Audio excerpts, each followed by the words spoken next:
Hello guys, day off na ko karon. So, mugawas na pud ta guys.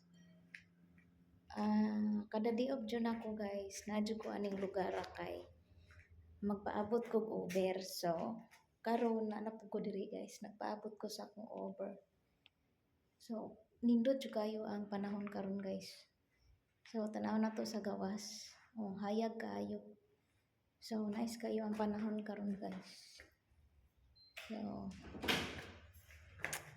wala lang, excited kayo ko guys. Nice something nakapa-excite na ako. So, karon guys, kay kuan man, dugay-dugay na kung wala nag-post. Kay, wala dyan ko ganahi guys. Wala ko ganahi mag-post. Tanan, dili ko ganahan. Murag nawadaan ko gana guys sa Facebook ba. Kay nabisi ko sa akong trading. So, nanguntanan ako guys about sa trading. Ako rang i-explain unya. Bago lang ko nagsugod ani, ako ang igagaw is I guess level 5 na siya as kuan kanang. Basta basahon lang nako niya guys. So dili ko magpatakag istorya diri, basta basahon ako to akong notes.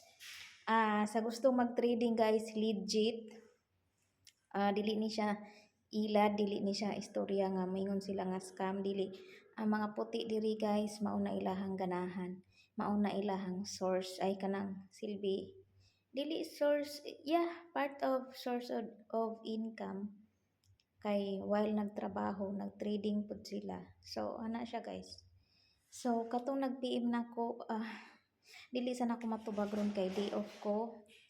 Wala pa na ako na-entertain ang mga chats. So, niya lang ako tubagon guys. Kay, ganahan ko mag-enjoy karon. So, ganahan ko maglaag. So, maura to guys. Bye-bye.